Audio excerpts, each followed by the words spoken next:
ಸಾಧನವಾಗಿದ್ದು ಅಂತ ಒಂದು ಸಂದಿಗ್ಧ ವಾತಾವರಣ, ಅಂತ ಒಂದು ಸಂಘರ್ಷ ವಾತಾವರಣ ಬೆಳಗಾವಿಯಲ್ಲಿ ನಿಲ್ಲಿಸಿತ್ತು. ಅವಾಗ KA high school, KD Lingaraj college, Jagadish sir ಅವರು, ಆಮೇಲೆ SD ಸರ್ JS ಆಗಿದ್ದರು. 62ನೇ ಇದ್ರೊಳಗೆ ಕನ್ನಡ ಕಾಲೇಜುಗಳ ಸ್ಥಾಪನಾ ಮಾಡಿದ್ದೆ. 63-64 ನಾನು KA ಹೈಸ್ಕೂಲ್ ಆಗಿತ್ತು. ಅವಾಗ ಬಂದಿದ್ದು ಎಲ್ಲ ಕೊಟ್ಟಿದ್ದು. ಅವಾಗ SM Patil, major SS Patil ಅವರು ಅಧ್ಯಕ್ಷರಿದ್ದರು. ಅವಾಗ ಕೂಡ ನಮ್ಮ ಕನ್ನಡ ಇವ್ರ ತಂದೆಯವ್ರಿಗೆ ಇಂಜಲ್ ಸಾಯ್ಬಿಡೋ ಮಾತಾಡ್ತೀನಿ.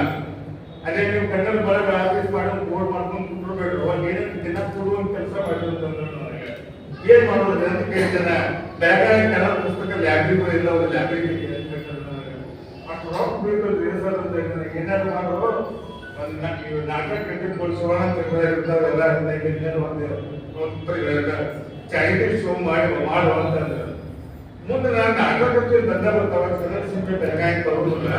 ಒಂದು ಸಿನಿಮಾ ತಗೊಂಡು ಅಂತ ಹೇಳಿ ಒಂದು charity show Srinivasa picture show ಇದೆ ತಗೊಂಡು ಬಂದು ಅವಾಗ ಬೆಳಗ್ಗೆ ಕರ್ನಾಟಕ ಒಂದು ಪತ್ರಿಕೆ ಹೇಳಿ ಮಾಡ್ತಾಕೋ ಪಿಕ್ಚರ್ ಫ್ರೀ ಕೊಡ್ತಾನೋ ರಣಬೀರ್ ಕಂಡಿರುವ ಕನ್ನಡ ಪಿಕ್ಚರ್ ಒಂದು ಶೋ ಬೇಕಾದ್ರೆ ಚಾರಿಟಿ ಶೋ ತಗೊಂಡ ಆಮೇಲೆ ಹೋಗಿ ನಾನು ಅಮ್ಮ ರಿಕ್ವೆಸ್ಟ್ ಮಾಡ್ಕೊಂಡು ಪ್ರಕಾಶ್ ಥಿಯೇಟರ್ ಒಳಗ ಅದನ್ನ ಚಾರಿಟಿ ಶೋ ಮಾಡಿದೆ. 1400 ರೂಪಾಯಿ ಬಂದು ನಾ ಹೋಗಿ ಇಂಜಲ್ ಸರ್ ಕೇಳಿದೆ, ಸರ್ ಇಷ್ಟು ಕುಡಿದಾವೆ ಅಂತೇಳಿ ಹೋಗಿ ಮೊದಲು ಪುಸ್ತಕ ತಗೊಂಡು ಯಾವ್ದು ಹೋಗ್ಬಂತ ಬಂದ. ಆಮೇಲೆ ಇಂಜಲ್ ಸರ್ ಕರ್ಕೊಂಡು ಹೋಗಿ ಪ್ರಕಾಶ್ ಥಿಯೇಟರ್ ಕಾರ್ಯಕ್ರಮ ಮಾಡಿ ಅದರಲ್ಲಿ 1965 ಒಳಗೆ Belagavi corporation administrator SH Venkatesh ಅವರು ಬಂದಿದ್ರು. ಅವ್ರ ಅಪ್ಪಕ್ಕ ಕನ್ನಡ ಹೋರಾಟಗಾರ ನಮ್ಮ ರಾಜಶೇಖರ್ ಸಂಗತಿ. ಅದಕ್ಕೆ ಅವ್ರ ಕಡೆ ಉದ್ಘಾಟನೆ ಮಾಡಿದ್ದೆ. ಅದು ನಿಮ್ಮ ನೋಡೋಣ ನೆನಪತ್ತು ಅದನ್ನ ವಿಷಯ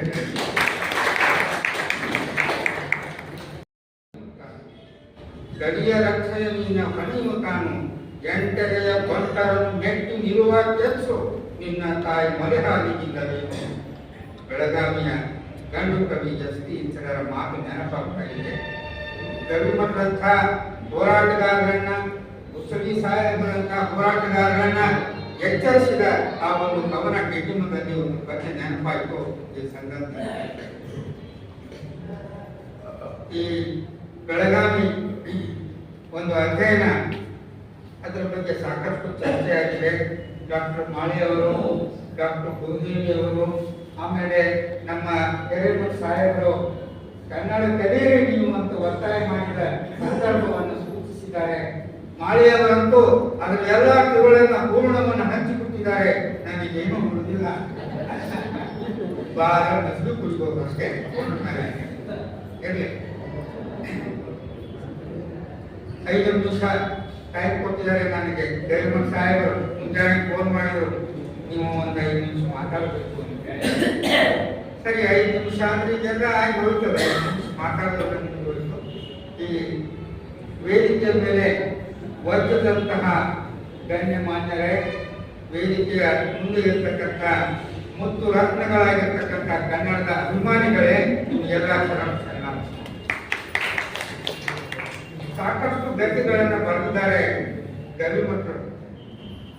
ಎಷ್ಟು 54ನೇ ಕೃತಿ ಇದು. ಅದರಲ್ಲಿ ಒಂದು ಕವನ ಸಂಕಲನವನ್ನು ಬರೆದಿದ್ದಾರೆ. ಅದು ಬಹುಶಃ ಅದು ಒಂದೇ ಕವನ ಸಂಕಲನ ಅಂತ ನಾನು ಭಾವಿಸಿದ್ದೇನೆ. ಯಾಕಂತಂದ್ರೆ ನಮ್ಮ ಮುದ್ದನ ಮನೋರಮೆಯವರ ಸಲ್ಲಿಸಲಾಪ ಗೊತ್ತ ನಮಗೆಲ್ಲ. ಆಗ ಮನೋರಮೆ ಹೇಳ್ತಾರೆ, ಏನು ಗದ್ಯ ಇದು, ಪದ್ಯಂ ವದ್ಯಂ ಗದ್ಯಂ ಹೃದ್ಯಂ ಹೃದ್ಯಮಪ್ಪ ಗದ್ಯದ ಪೇಳ ಕೂಡಲೇ ಅವ ಮುದ್ದನ ನಮ್ಮ ಗದ್ಯದೊಳಗೆ ಬರೀಲಿಕ್ಕೆ ಶುರು ಮಾಡಿದ. ಅಂದ್ರೆ ಕೇಳಿ ಸಂಸ್ಥೆಯವರು ಹೇಳಿದರು, ಅದಕ್ಕೆ ಕೇಳಿ ಇತಿಹಾಸವನ್ನ ನಮ್ಮ ಗವಿಮಠರು ಗದ್ಯದಲ್ಲೇ ಬರೆದುಕೊಟ್ಟಿದ್ದಾರೆ. ಅದು ಒಂದು ದಾಖಲೆಯಾಗಿದೆ. ಇಂತಹ ಗವಿಮಠರ ಬಗ್ಗೆ ಸಾಕಷ್ಟು ಹೇಳಿದ್ದಾರೆ. ಅದನ್ನು ಹಾಡಿದ ಹಾಡು ಸುಭಾದಾಸ ಆಗುವುದಿಲ್ಲ ನಾನು. ಆದರೆ ಅವರ ಕವನ ಸಂಕಲನದಲ್ಲಿ ಒಂದು ಪದ್ಯ ಬರೆದಿದ್ದಾರೆ ಬೆಳಗಾವಿ ಬಗ್ಗೆ. ಅದನ್ನು ಒಂದು ಹೇಳಿ ನನ್ನ ಮಾತುಗಳನ್ನ ಮುಗಿಸ್ತಾರೆ. ಬೆಳಗಾವಿ ಅನ್ನೋದಕ್ಕೆ ರಣಿ ಅನ್ನುವಂಥ ಮಳೆಗಾಲ, ಮುಸುಳುಗಾರಿದಂತಹ ಮಳೆ, ಅದನ್ನು ನೆನಪಿಸಿಕೊಂಡು ಬೆಳಗಾವಿ ಬಗ್ಗೆ ಬರೀತಾರೆ ಗವಿಮಠರು. ಬೆಳಗಾವಿ ಅಂದರೆ ಮುಸುಳುಧಾರೆ ಮಳೆ, ಬೆಳಗಾವಿ ಅಂದರೆ ಸಿಹಿ ಸಿಹಿ ಕುಂದ, ಬೆಳಗಾವಿ ಎಂದರೆ ಮೈ ಕೊಲ್ಲುವ ಚಳಿ, ಬೆಳಗಾವಿ ಎಂದರೆ ಅಂದ ಸಾಧ್ಯವೂ ಇಲ್ಲ.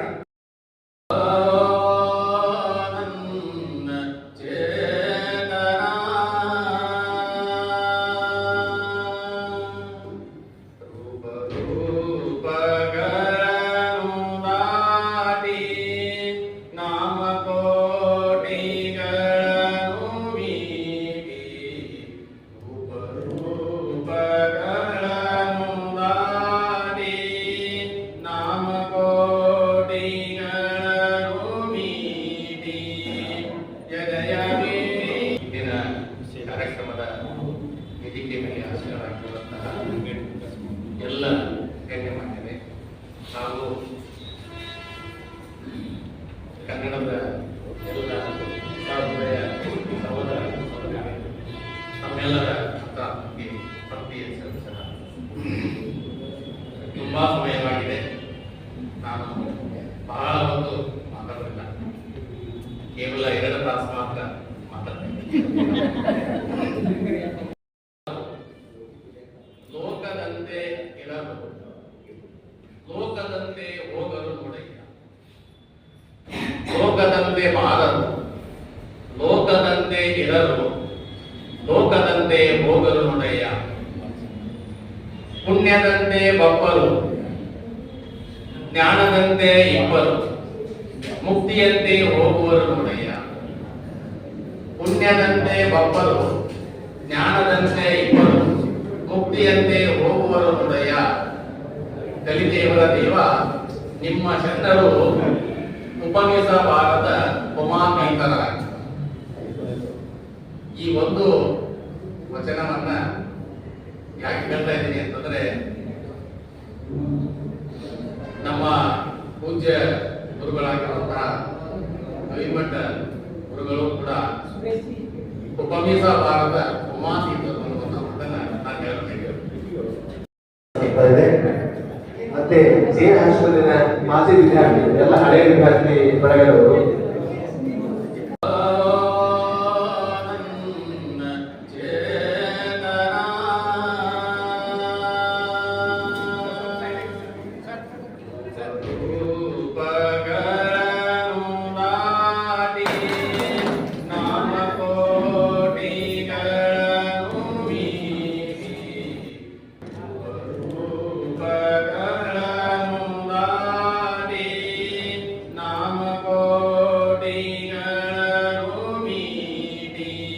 ಧನ್ಯವಾದಗಳು. ಶುಭ ದಿನ ಸರ್ವರಿಗೂ ಒಳಿತಾಗಲಿ. ಎಲ್ಲರಲ್ಲಿ ದೇವರು ನೋಡೋಣ. ಸರ್ವೇ ಜನ ಸುಖಿನೋ ಭವಂತು.